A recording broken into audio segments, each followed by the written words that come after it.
Today, I'm going to read chapter 27 in Whoosh. The next day, after Bible school, Wishbone and I were sitting out in front while Gus worked in the garden. Tiny wrens and sparrows hopped around the yard and fluttered up to the bird feeder on the fence post. After a while, Bertha came out with a couple of cats trailing along behind her. She smelled like lavender. I couldn't help but notice how much she looked like Mama, with her hair curling around her face and her eyes crinkled up at the edges. I figured she was going to tell me a story about the lady and the knitting group or something, but she said, "I found that note." My stomach squeezed up and I felt kind of scared for a minute. That note in your lunchbox," she said. Well, what in the world could I say now? I felt like a big dumb baby for writing that note. I wanted Bertha to go away. I didn't want to talk about that note.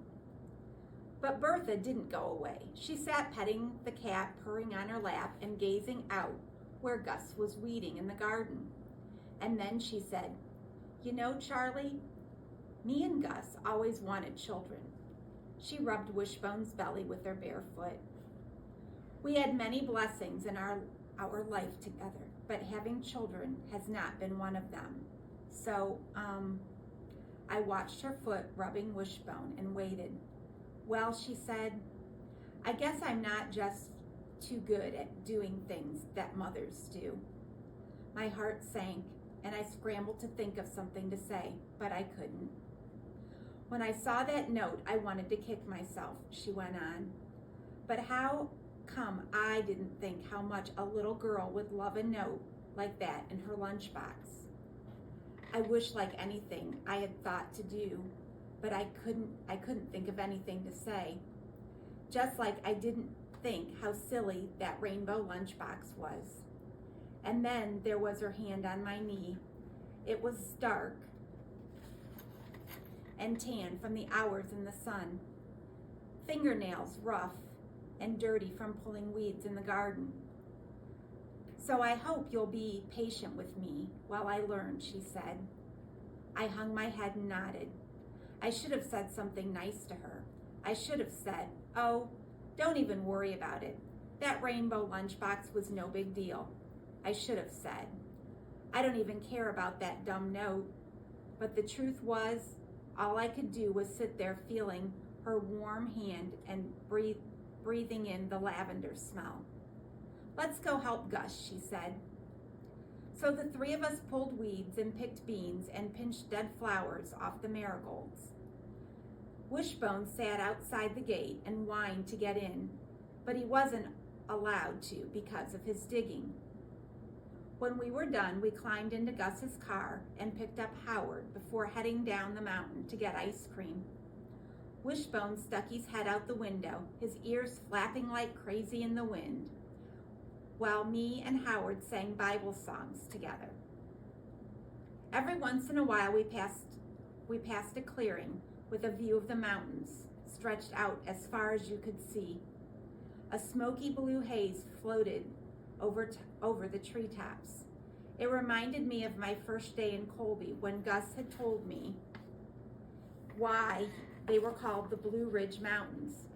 Sometimes it felt just like yesterday that I'd sat on the school bus with all those kids I didn't know, riding through this town and thinking every laundromat and trailer park and little shabby house along the way was the sorriest thing I'd ever seen. But now here I was singing Bible songs with my friend Howard and my arms wrapped around my very own dog. And when I looked out now at the familiar sights of Colby, I realized they didn't seem quite so sorry anymore. Bertha chatted away in the front seat the whole way to town while Gus nodded silently.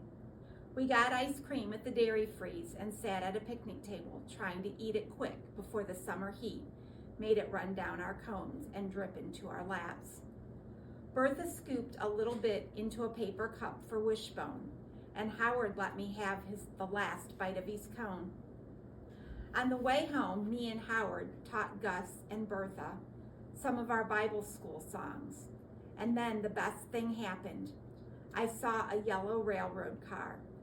That was on my list of things to wish for, on thanks to Fulton Banner, a crazy old man who lived next door to us in Raleigh. Yellow railroad cars aren't too plentiful, he told me. When you see one, make a wish. For a minute, I thought I might not even bother making my wish.